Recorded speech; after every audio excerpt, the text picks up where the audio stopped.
आप रामलीला अगर देखे होंगे जी तो रामलीला में एक रावण का भाई था कुंभकर्ण। जी बिल्कुल। वो 6 महीना सोता था, 6 महीना जगता था। लेकिन यह सरकार जो है वो कुंभकर्ण के पर बाबा है। ये पौने 5 साल सोया और 3 महीना जगा। ये है हेमंत सोरेन का सरकार। अब 3 महीना में मैया योजना, मैया योजना, मैया योजना। 8 महीना से बूढ़ा बूढ़ी चाचा चाची लोगों का पेंशन बंद है। उनका एक बयान आया कि यह भानु प्रताप शाही झूठा शाही हैं और ऐसा बोल रहे थे। दूसरा चीज़ की वो बोल रहे थे कि ये फिरफिरा बजाया करते थे। क्या एक फिरफिरा बजाने वाला लोग विधायक नहीं बन सकता है? सर ये तो लोकतंत्र है। यही तो सोचना ठीक है। हम भी सिल बजाते थे, हम और कुछ नहीं तो जा करके शौचालय साफ करते थे, हम जा करके झाड़ू मारते थे, हम प्लेट धोते थे होटल में, हम सब काम करते थे। हम नहीं मानते। प्रणव पलामू और मैं भवनाथपुर विधानसभा क्षेत्र में हूँ और यहाँ से माननीय विधायक श्री भानु प्रताप शाही जी हैं और एक बार नहीं, 2 बार नहीं, 3 बार वो यह क्षेत्र से विधायक रहे हैं और चौथा बार फिर वह जो झारखंड में बिगुल बज चुकी है चुनावी का, उसमें ही दौड़ लगा चुके हैं और डेली मतलब अपने अंदाज में, बेबाक अंदाज में रहते हैं, अपने बयानों के बारे में जाने जाते हैं पूरे झारखंड में। यहाँ ही नहीं बात है, अलग जगह भी हम लोग जाते हैं तो इनकी चर्चा करते हैं कि आपके एरिया भवनाथपुर से बहुत अच्छे विधायक हैं ऐसे ऐसे।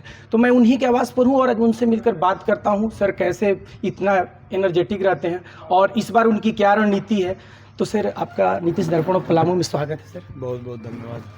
सर अभी जो है चुनावी बिगुल बज चुकी है, आचार संहिता भी लागू है सर, और भवनाथपुर विधानसभा जो 81वां विधानसभा क्षेत्र है और 4 प्रदेश से घिरा हुआ है और यहाँ के विपक्ष में जो लोग हैं, ताहिर अंसारी जी हो चाहे आनंद जी हो, आप पर तड़ातड़ मतलब सवाल पर सवाल इस तरह से मोमेंट मतलब बना हुआ रहता है, मतलब क्वेश्चन पर क्वेश्चन, मुद्दा पर बात नहीं होती है, अनर्गल बातें होती है। इस पर क्या कहेंगे सर? अब आप लोग इतने दूर से आए हैं और 1 मिनट में चीज़ों को समझ लिया आप लोगों ने, तो ये बहुत बड़ी बात है। बात मुद्दे की होनी चाहिए, बात डेवलपमेंट का होना चाहिए। डेवलपमेंट पॉलिटिक्स का सबसे बड़ा की है, चाबी है। आप कोई भी जनप्रतिनिधि से केवल उसका जाति देख करके, केवल उसका धर्म देख करके, केवल उसका चेहरा देख करके चयन मत कीजिए, बल्कि उसका सोच क्या है, समझदारी क्या है, करना क्या चाहता है, उसका विजन क्या है और करता क्या है जी, उसको देख करके आप उसको वोट करें।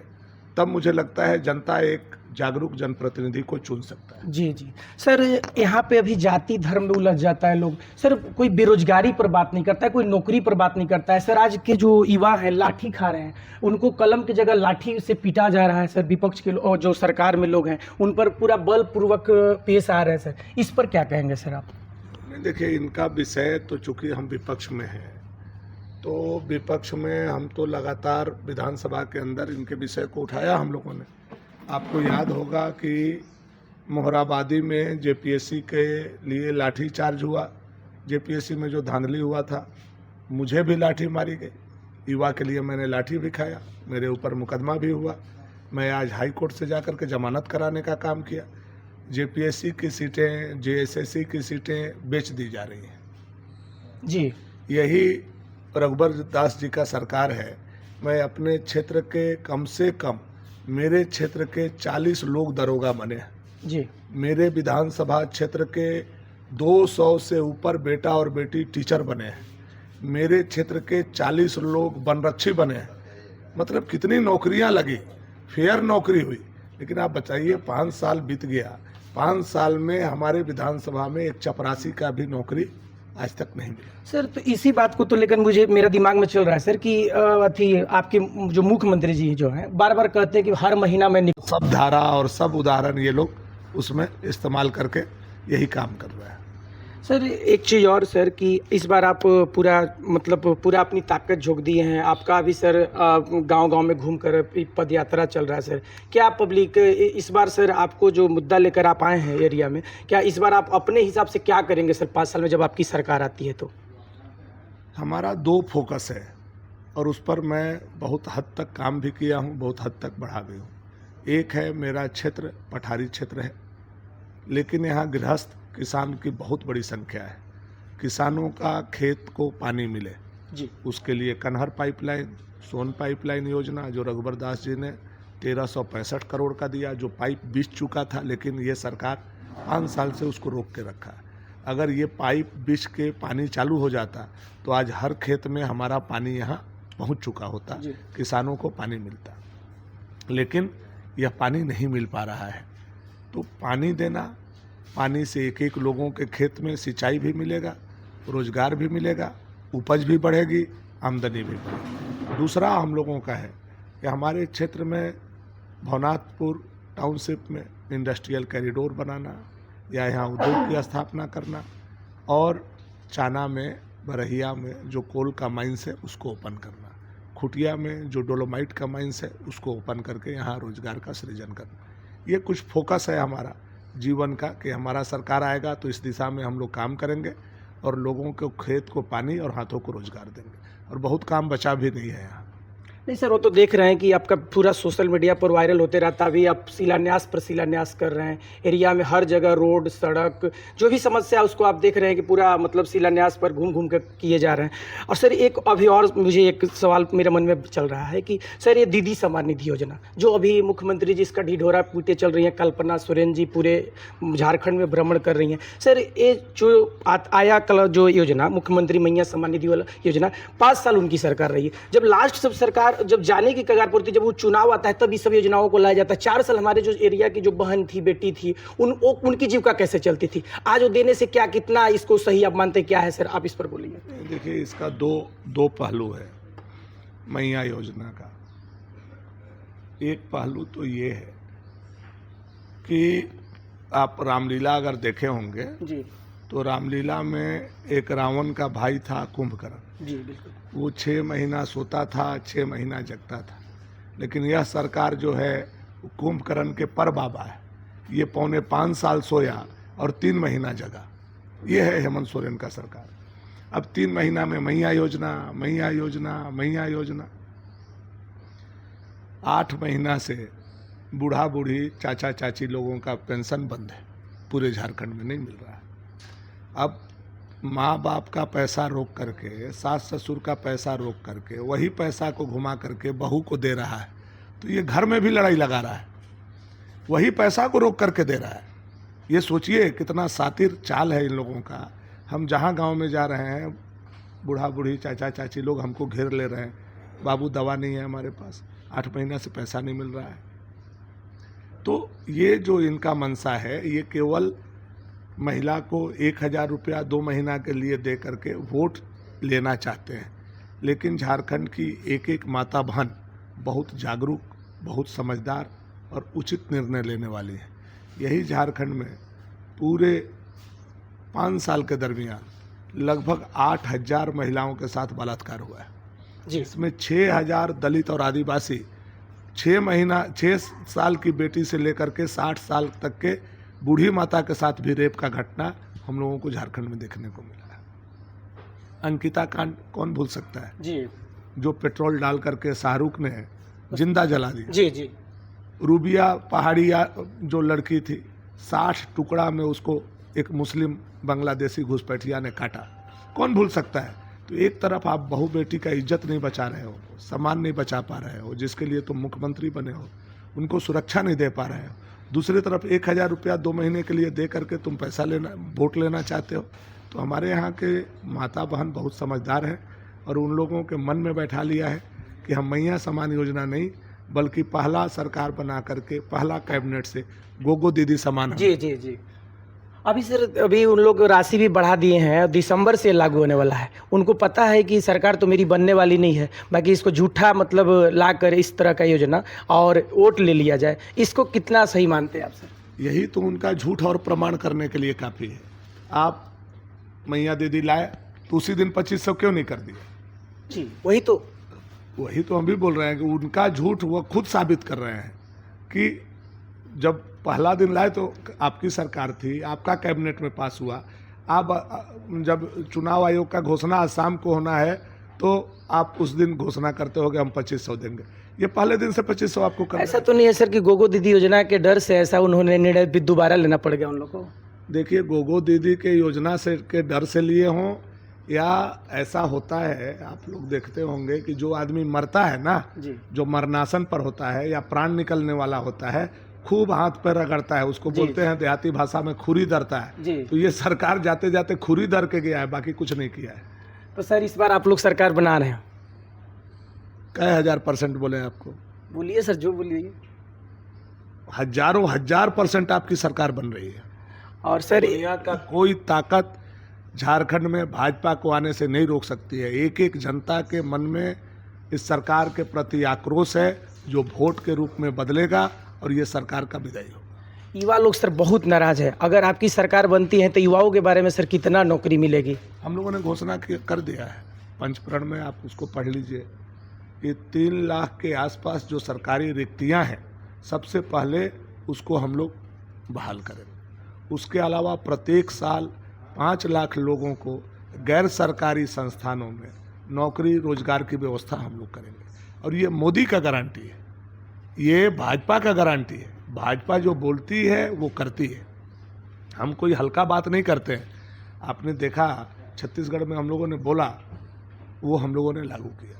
उड़ीसा में जो हम लोगों ने बोला हम लोगों ने लागू किया। मध्य प्रदेश में जो बोला हम लोगों ने लागू किया। महाराष्ट्र में जो बोला उसको हम लोगों ने लागू किया। जहाँ भी मोदी जी का घोषणा हो जाता है उसको हम लोग प्रण के रूप में लेते हैं, उसको हम लोग लागू करने का काम करते हैं।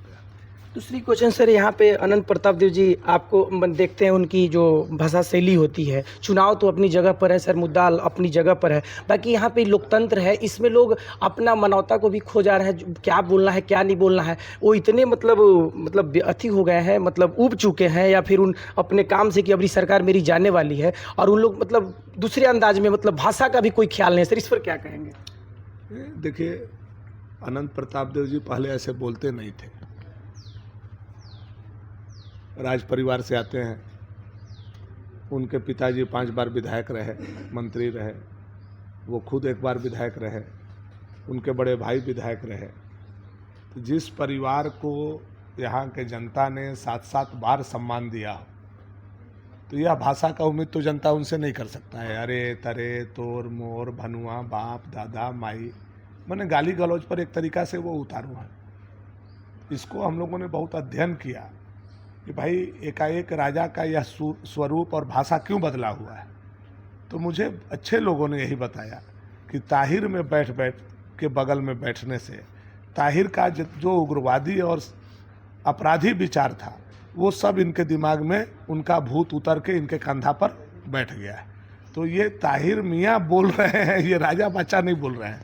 राजा बच्चा आज भी बोलना शुरू करेंगे तो इतना असभ्य नहीं बोलेंगे, मुझे भी भरोसा है। दूसरी बात सर, उनका एक बयान आया कि यह भानु प्रताप शाही झूठा शाही हैं, और ऐसा बोल रहे थे। दूसरा चीज़ की वो बोल रहे थे कि ये फिरफिरा बजाया करते थे। क्या एक फिरफिरा बजाने वाला लोग विधायक नहीं बन सकता है सर? ये तो लोकतंत्र है। यही तो सोचना ठीक है।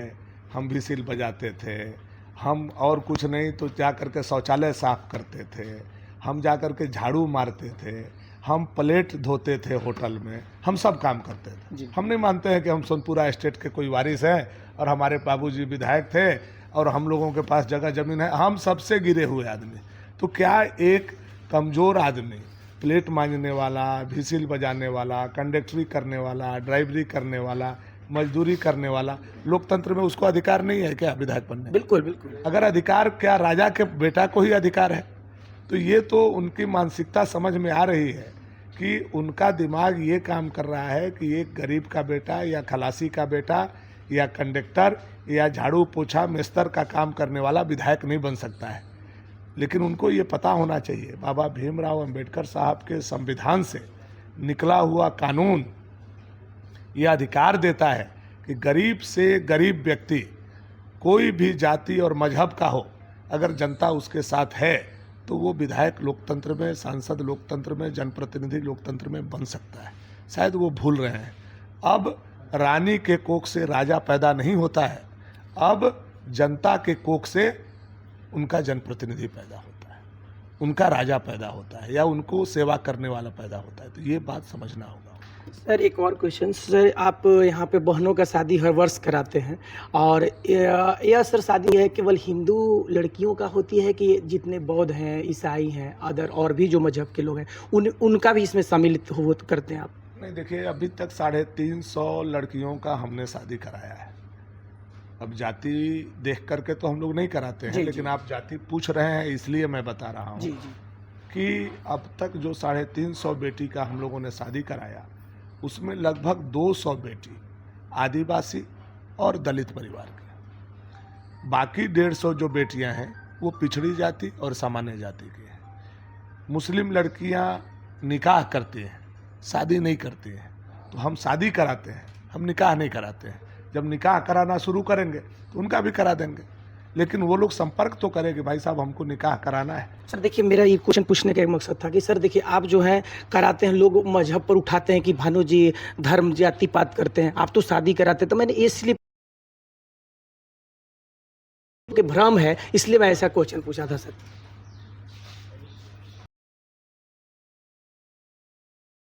धार्मिक बात भाजपा नहीं करती है। भाजपा का मूल मंत्र सबका साथ, सबका विकास, सबका प्रयास, सबका विश्वास मोदी जी का नारा है और उस पर हम लोग काम करते हैं। लेकिन जहां हिंदू के हक का बात होगा वहां हम लोग जैसे लोग चुप नहीं बैठेंगे। आप देखिए, ये बोलने पर मजबूर क्यों करते हैं। रामनवमी में डीजे नहीं बजेगा, दशहरा में डीजे नहीं बजेगा, लेकिन मुहर्रम में डीजे बजेगा। अब हिंदू के हक का बात हम नहीं बोलेंगे तो कौन बोलेगा। बिल्कुल बोलना ही पड़ेगा।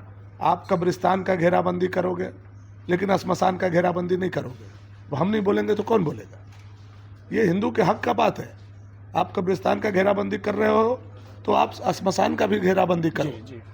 हिंदू का संख्या आज पूरे झारखंड में जो है 87% है, जी 87% हिंदू है, और आप 13% वाले लोगों का कब्रिस्तान का घेराबंदी कर रहे हो, तो 87% वाले लोगों का श्मशान का घेराबंदी क्यों नहीं कर रहे हो। क्या जवाब है हेमंत सोरेन के पास। हमारा 5 बार मुख्यमंत्री शपथ लिए, 3 बार अर्जुन मुंडा जी, 1 बार बाबूलाल मरांडी जी, 1 बार रघुबर दास जी। हम लोगों ने तो स्कूल का ड्रेस भगवा नहीं किया। आप जब आते हैं तो भगवा कर देते हैं। भगवा का क्या, ये हरा कर देते हैं। हरा करने का क्या मतलब है, क्या मतलब है आपका। उसके पीछे मकसद आपका यही ना होगा कि हरा झंडा हमारा है, हरा झंडा मुसलमानों का है, हरा झंडा पाकिस्तान का है। हरा पहना करके तुष्टिकरण आप कर रहे हैं कि हम कर रहे हैं। हम तो उसका विरोध कर रहे हैं। कोई भी हिंदू को, हिंदू बच्चा को आज हरा ड्रेस पहन करके स्कूल में जाना पसंद नहीं है। ये आप जा करके पता कर लीजिए, किसी भी हिंदू बच्चा को।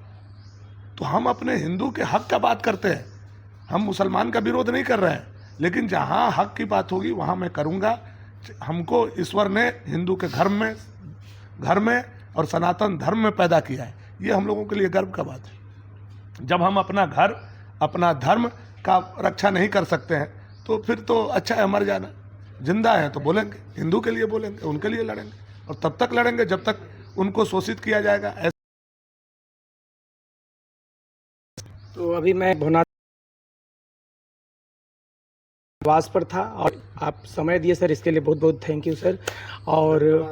और बहुत बेबाक अंदाज में रहते हैं और इनकी बोलने की कहीं भी हो, चाहे विधानसभा में हो, चाहे अपने एरिया में हो, कहीं भी बेतोड़ जवाब देते हैं और बोलते हैं। तो मैं इन्हीं के पास था। आप अपना राय कमेंट बॉक्स में जरूर रखिएगा। थैंक यू ऑल ऑफ करता हूँ। ऐसा कोई समय नहीं होता है कि हम मतलब महीना में नियुक्ति नहीं देते हैं। कौन सा नियुक्ति वो दे रहे हैं सर? अब पता नहीं, हमारे यहाँ तो नहीं मिला है। मैं एक गाँव का नाम लूँगा। यहाँ बगल में जब आप लोग जाने लगिएगा तो एक सिंघी ताली गाँव है, यहाँ से 4 किलोमीटर की दूरी पर।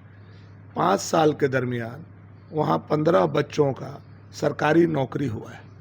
और उन बच्चों के माता पिता से पूछिएगा, 1 रुपया भी पैसा रघुबर सरकार में उन लोगों का नहीं लगा जी। और आज 5 साल के दरमियान एक चपरासी, एक प्यून या एक कहिए स्वीपर का भी नौकरी उस गांव में नहीं लगा।